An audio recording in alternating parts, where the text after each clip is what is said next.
बिस्मिल्लाहिर्रहमानिर्रहीम। अस्सलाम वालेकुम। मेरा नाम हसन रज़ा है और मेरा ताल्लुक़ 5 लाइन प्रॉपर्टीज़ के साथ। नाज़रीन, लाहौर स्मार्ट सिटी का सेकंड बैलेट जो है तो उसकी डेट एक बार फिर एक्सटेंड कर दी गई है। बहुत सारे मेंबर्स जो हैं वो नाराज़ हैं शायद कि लाहौर स्मार्ट सिटी दीगर सोसाइटीज़ की तरह जो है बिहेव करना शुरू हो गया है और डिले टैक्टिक्स जो है वो इस्तेमाल कर रहा है। मैं आपको ये बताता चलूँ कि सेकंड बैलेटिंग जो है पहले भी बताया गया था कि न्यू मास्टर प्लान और नए ब्लॉक्स की उन नए ब्लॉक्स जो ऐड ऑन हो रहे हैं मास्टर प्लान के अंदर, उसकी वजह से ताख़ीर का शिकार है। और मैं समझता हूँ कि जो पहले जो डिलेज आते हैं वो उन डिलेज से बेहतर है कि जिस वक्त आपको डिलीवरी दी जाए। और ये जो मास्टर प्लानिंग होती है ये सबसे ज़्यादा इम्पॉर्टेंट होती है, ताकि जिस वक्त आप अपना घर भी बनाते हैं तो आपकी कोशिश होती है कि नक्शे के ऊपर मैक्सिमम आप वक्त लगाएं, ताकि कंस्ट्रक्शन के टाइम पे आपको किसी किस्म की हर्डल मुश्किल जो है पेश ना आए, को तोड़ फोड़ ना आपको करनी पड़े। इसी तरह लाहौर स्मार्ट सिटी भी उतना ही ज़्यादा बल्कि कई गुना ज़्यादा कीन है अपने मास्टर प्लान को लेके, क्योंकि ये मास्टर प्लान जो है ये एक स्मार्ट सिटी का मास्टर प्लान है और इसको तरतीब देना अकॉर्डिंग टू लैंड, इसको प्लान करना जो है बिफोर टाइम बहुत ज़रूरी है। इसकी मैं आपको क्विकली 2-3 चीज़ें बता देता हूँ कि जो लोग लाहौर स्मार्ट सिटी के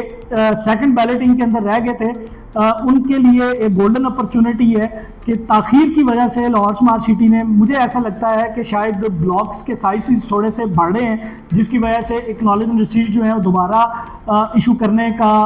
कहा गया है। और उन तमाम मेंबर्स को जो लोग रह गए थे सेकंड बैलेटिंग के अंदर, उनके पास गोल्डन अपॉर्चुनिटी है कि वो 11 नवंबर से पहले अपनी जो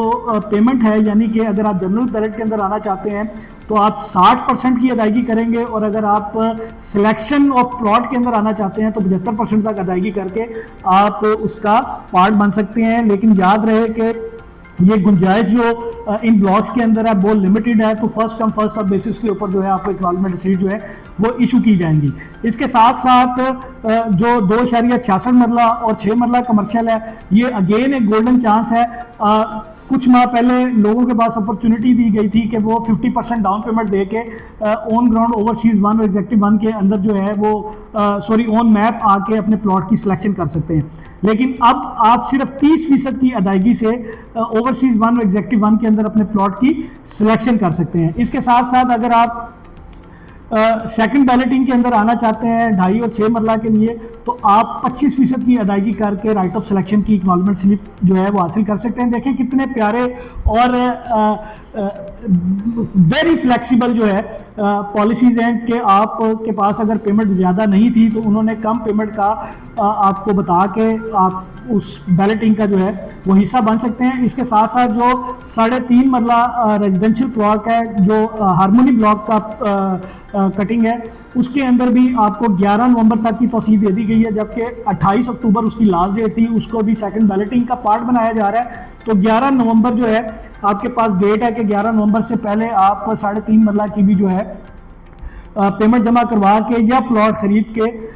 जो पॉलिसी है, यानी कि 20% प्लस 1 इंस्टॉलमेंट जो है जनरल बैलेट के लिए और 20% प्लस 10% यानी कि 30% फॉर सिलेक्शन के लिए आप अपनी एक्नॉलेजमेंट जो है वो हासिल कर सकते हैं। मैं इसमें आपको सिर्फ एक चीज़ जो है अपने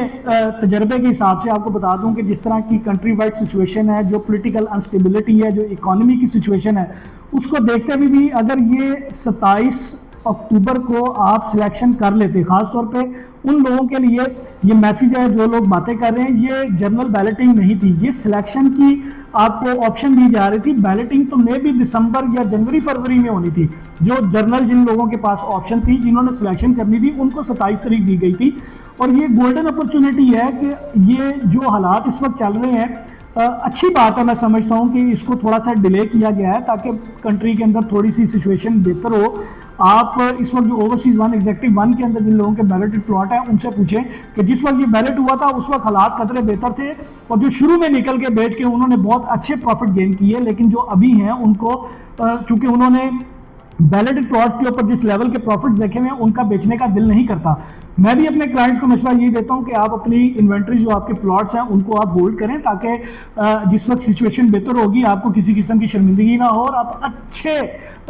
मुनाफे के ऊपर जो है वो अपने प्लॉट्स जो हैं फरोख्त करें। इसी के साथ साथ जब सेकंड बैलेटिंग हो जाएगी, जब सेकंड बैलेट का मैप आ जाएगा तो तब आप देखिएगा कितना एकदम से बैलेटेड प्लॉट का जो है मार्केट के अंदर वो रश हो जाएगा, जिसकी वजह से